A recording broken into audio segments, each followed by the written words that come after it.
Hi, welcome to the Bruce Channel. I'm Bruce, and I hope you'll stick around. So, how many more times? Likely, and it's unfortunate, but that number requires an as yet unknown exponential value. And although it is an unknown, I do hope it isn't better represented by an 8 taking a nap. A British political commentator some years back made a succinct tweet, and although I am not a member of the Twitter universe, I know it's got a 140 character limit. So we're only a few months away from the 3rd anniversary of the Sandy Hook Elementary School shootings. After seeing our response to that, more like a non-response, Dan Hodges tweeted, "In retrospect, Sandy Hook marked the end of the U.S. gun control debate. Once America decided killing children was bearable, it was over." Okay, he didn't mean that we aren't saddened, that we aren't torn, that we aren't horrified and worry for our souls. He didn't mean that we don't feel like we should cry. He simply meant that the price we pay, even in the face of the unspeakable, while we do care, we do not care enough to change things. So, we continue along the same path. Most members of the NRA believe that there should be some kind of safety laws, some background checks, some mental health checks. But although the membership believes that, the NRA board is intransigent. Nothing doing, no way, no how. And for politicians it can be terrifying, because if they are even to talk about what might be done, the NRA launches the big guns, no pun intended, but a full-throated attack, lots of money, and they have been very successful in taking down any number of politicians. So the politicians just be quiet. Lobbies and lobbyists ought to be made illegal. But until that happens, I have said it before, we have the best Congress money can buy. And that's why it won't happen. Because they want the money while they're in office, and then when they're out of office, they want to become lobbyists. They are not going to do away with it. They should. They won't. Best money, best Congress that money can buy. I only just learned this, just days ago. I now understand why the NRA is the way they are, and not the way their membership would like them to be. I seriously doubt it's got anything at all to do with fear that the government's going to come take our guns, turn us into a police state, make us all slaves, although that is the rhetoric most often cited and disseminated. Andy Parker is the father of the TV journalist Allison Parker, who was recently shot in Virginia. And he wrote, "An organization that had at its founding the core mission to teach firearm safety now has set itself on a course to prevent any laws from being enacted to do so." Why is that? I didn't know. But one member wrote as he resigned from the NRA. This is what he wrote. "The NRA has undermined the values upon which it was established. Current strategic focus clearly places priority on the needs of gun and ammunition manufacturers, while disregarding the opinions of your 4 million individual members." And this is where it becomes clear. One only has to look at the makeup of the 75-member board of directors, dominated by manufacturing interests, to confirm my point. The NRA appears to have evolved into the lobby for gun and ammunition manufacturers rather than gun owners.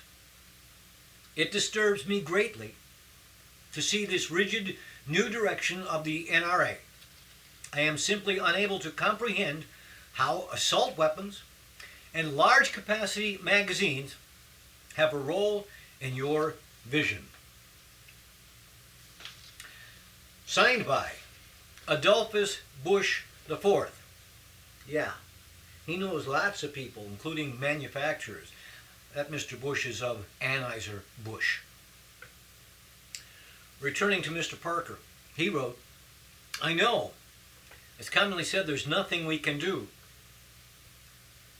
But then he goes on, there is something we can do, and I just learned this. Last year, at the University of California, Santa Barbara, there was another of these monstrous events. There, the shooter killed 6, injured 14, then he committed suicide. The thing is, his parents had requested authorities do a welfare check on their son because they believed he was a potential threat. And although he was checked, there was no legal framework, no protocol in place to remove his weapons. So not long after that shooting, lawmakers in California passed GVRO, Gun Violence Restraining Order. It allows the loved ones to petition a judge to temporarily remove weapons during a crisis. Big step? I don't think that's a big step. Is it reasonable? I think it's reasonable. And it's only one step. It's one reasonable step, and I don't know how many other states may consider it. And from what I've learned in the Oregon shooting, it probably wouldn't have helped there at all. It wouldn't have prevented this because everyone seems to have been surprised. He was quiet, but he wasn't belligerent. So he'd shown nothing to elicit that kind of fear. Nevertheless, it would be a step. And I believe that our thoughts and prayers go out to the families has become a little too tattered and threadbare and trite. Maybe we should try something else.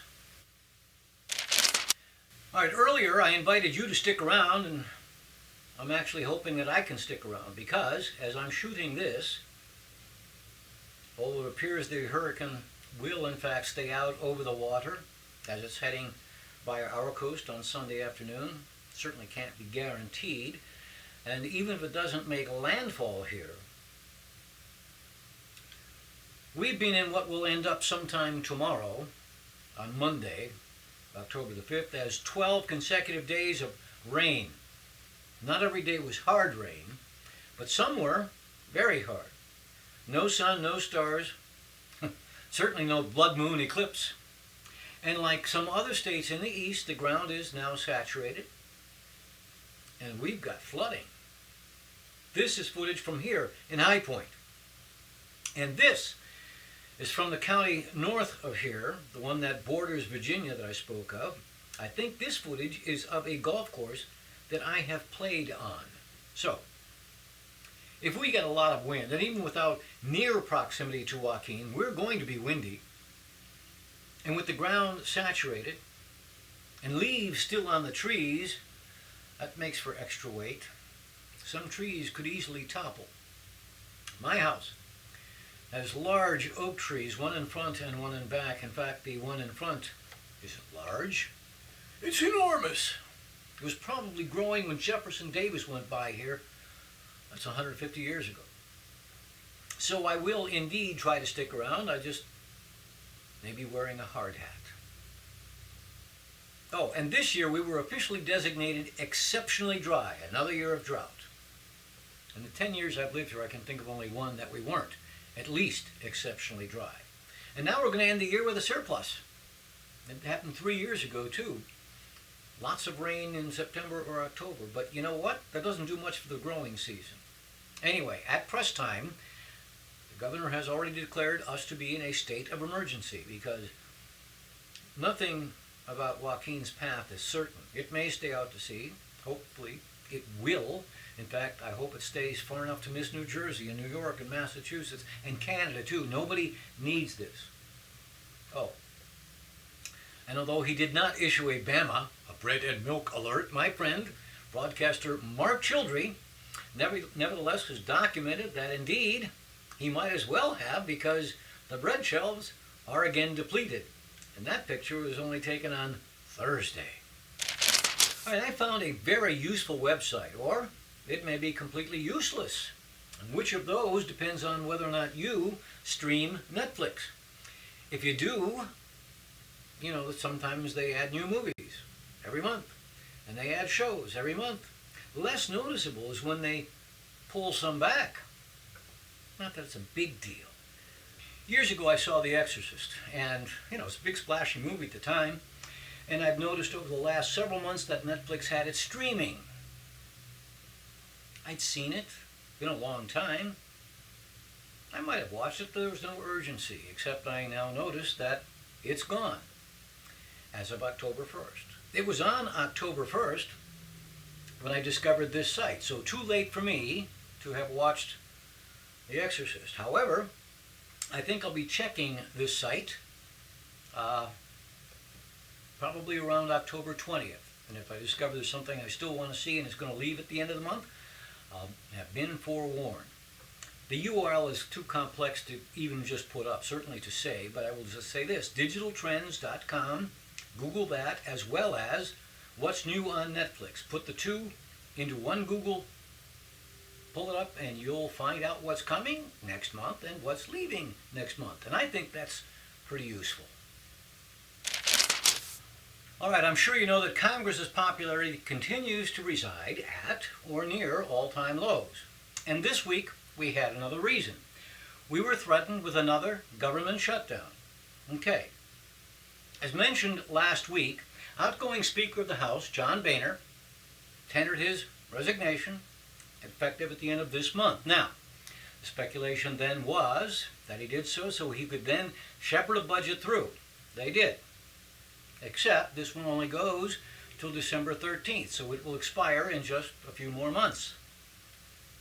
There is a Florida congressman who proposes what I think is sanity.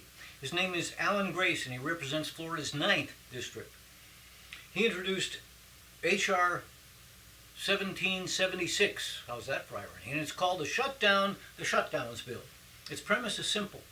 It would apply existing budget levels to all federal agencies until a new law is passed superseding. You want cuts? Fine. Sell your ideas successfully to your colleagues. Want to raise funding for something? Convince your colleagues. But we wouldn't be locked into shortfalls or surpluses. We get to address what is needed, but without a gun being pointed at our head. As he puts it, I am generally puzzled by why we keep finding ourselves peering over a fiscal cliff every September 30th, wondering whether or not to jump. Just because we have done something every year for centuries doesn't mean that we have to keep doing it.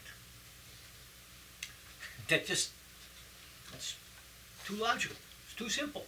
I'm going to contact my congressman, H.R. 1776. If you think it's logical, you should contact your congressman. You may also wish to contact your senators. The DARK Act, that crazy, bought and paid for bill in the best Congress money can buy, the bill that would restrict any government agency, state, county, village, anything in between, from requiring GMO labeling. It passed in the House, and it is dangerous. It is shameless. Your babies, and your babies' babies, may be poisoned, and you'd have no way to protect them. You'd have no way to protect yourself. Monsanto gets to put the pea under one of the cups, and they'd never have to pick it up and show you which one. I suggest you write your senators and express your outrage. Specifically, it is known as H.R. 1599. 1599. I am outraged. You should be too. If you don't know about this controversy, Google just label it. Find out about it. Or you can look at this. Just over a week ago, Dr. Oz again spoke against the DARK Act. Now the segment's only about 3 minutes long, easy to find. Just Google Dr. Oz, Dark Act, it'll get there. Hey, let me tell you about my book, Shrink. For most of my adult life, I weighed a little over 100 pounds. Not much more than in this picture taken when I was about 17 and considering becoming a jockey. But as is often true, once I crossed into my 40s, extra weight came and it stayed. For years I tried to lose, instead gained, and ended up 153 pounds. And I'm embarrassed to show you this video. Then I learned that it isn't about calories and exercise, but instead it's about what you eat. You might say, sure, ice cream makes you fat. But there were surprises, things like orange juice not being such a wise choice if you're trying to lose weight. So I just made some basic changes to what I ate, not how much, and the weight just fell off. Now, nearly 3 years later, it is still off. And don't misunderstand, I'm eating foods I like, not bamboo shoots. Friends ask me how I did it so often, I put it in a book. It's available as an ebook for all platforms, and the print edition is available at barnesandnoble.com and amazon.com. Hey, you can shrink too. So welcome back. Remember, you can write to us at the Bruce Channel at yahoo.com. You can go to our Facebook page and see all the past episodes. Facebook page is The Bruce Channel. I was lucky this week. I learned something, and that doesn't always happen. So, in this area of the state exists what is known as the Bryan Series. It is presented by Guilford College, and the season is October through April, something like that. Notable individuals come and speak. Roughly 6 in the season. Past speakers that I recall have included Jeb Bush, Bill Clinton, Tony Blair, Anna DeVere Smith, Gary Trudeau. This week, it was Robin Wright, not the actress, but a foreign correspondent with many, many high honors and awards. Now, she has reported from all 6, well, not all 6 continents, there's 7, right? But from 6 continents and 140 countries with an extra dose of expertise in the Mideast. Her talk last night was very illuminating. She talked in detail about Iran, Syria, Saudi Arabia, and Iraq. But here's what I didn't know before and what I found encouraging. I'm sure it will be no surprise if I say most Democrats in Congress, not all, but most were predisposed to approve of the treaty with Iran. And by the way, it's not the U.S. and Iran, it's the U.S., China, Russia, France, Germany, and the U.K., and Iran. And I think it would be safe. I can't think of any exceptions. I'll allow that in the abstract there may have been exceptions, but as far as I know, all of the Republicans were entirely against it. Now, as she explained, it's not the only time we'll talk. It's a starting point to avoid a war that would almost have been inevitable had Iran kept working toward getting the capability to make nuclear weapons. She points out it isn't the only discussion that there will ever be. Instead, it is a starting point for a process. Why is there a deal at all? Well, why was Iran willing to make a deal? The sanctions helped, certainly. But they helped partly because Iran made themselves broke. Huge demographic shifts at play, and this is what I didn't know. I didn't know this at all. This is neat stuff. So, back when the revolution began, when the Shah of Iran was tossed out, 1979, something like that, and they took the U.S. Embassy, Iran had a population something over 30 million. I wasn't taking notes, but it was something over 30 million. Then the Ayatollahs and the clerics told the women, make lots of Muslims. They did. In 1 decade, they about doubled their population from 30 million something to 60 million something in 10 years.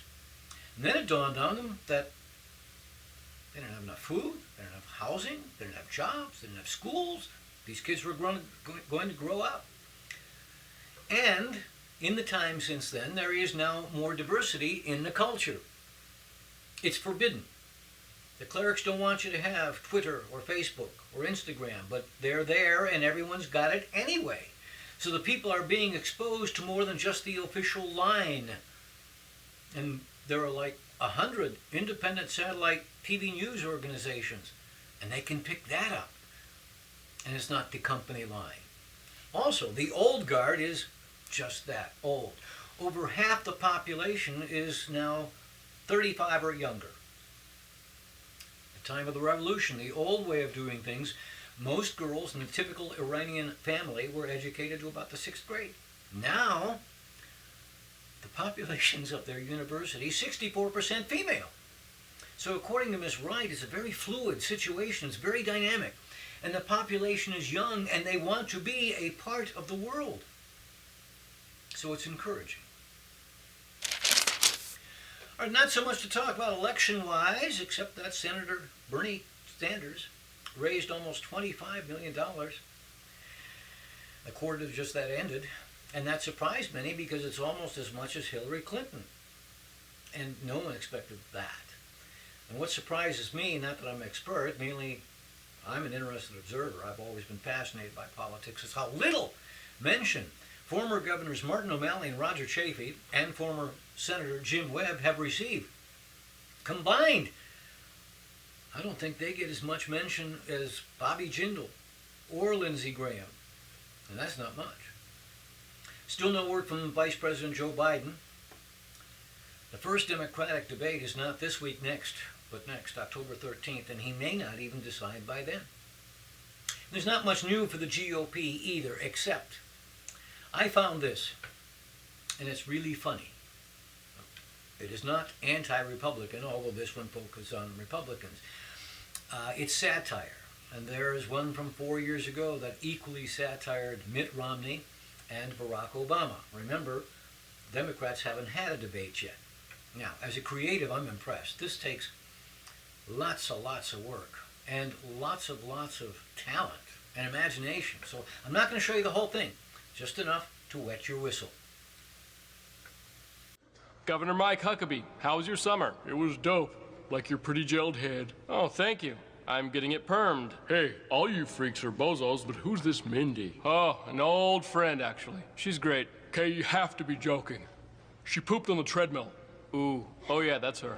Governor Christie, when you were younger, what was your favorite childhood snack? I just wanted regular potatoes. But guess what? So did other people. I wanted it the most, so I'm like... You just froze a baby. I want it the most. You just froze a baby. All right, so go to YouTube, search bad lip reading combined with first Republican debate. Bad lip reading has many It's not anti-GOP. I'm sure there's going to be one after the Democrats. Meanwhile, here's some of, again, not the whole thing, but some of 3 years ago. Now that won't happen, because you're a spoiled kid and you hate jobs. I'm like Judge Dredd. If you believe there was a castle, about a 5-foot castle, and it had 2 cellars and 2 Roombas, that's because I asked for it. Okay, guys, as a professional, it's very important for both of you to keep in touch with me. I won't ask for your spleens, but I'm gonna ask for your souls. I'm sweet, made out of sugar and hormones, but this guy's made out of ice. Oh yeah? What pretty eyes, what pretty eyes. Baby, my heart beats like a small one-handed stripper's leg 1 minute after winning a lottery. Ooh, I like that. You don't even want twin ducks, baby ducks? You, sir, are a loser. Okay, I see. And no one can whisk away those little terriers that we like. I don't know how many vids bad lip reading has, but it is a lot, variety of subjects. The Hunger Games, The Walking and Talking Dead. I noticed there is now one from the second Republican debate as well. So go visit, pick the ones you like. You can probably find it easy to squander a perfectly good hour, in the words of Click and Clack, maybe more. And meanwhile, may your upcoming week not be squandered, but instead be the best one you've ever had.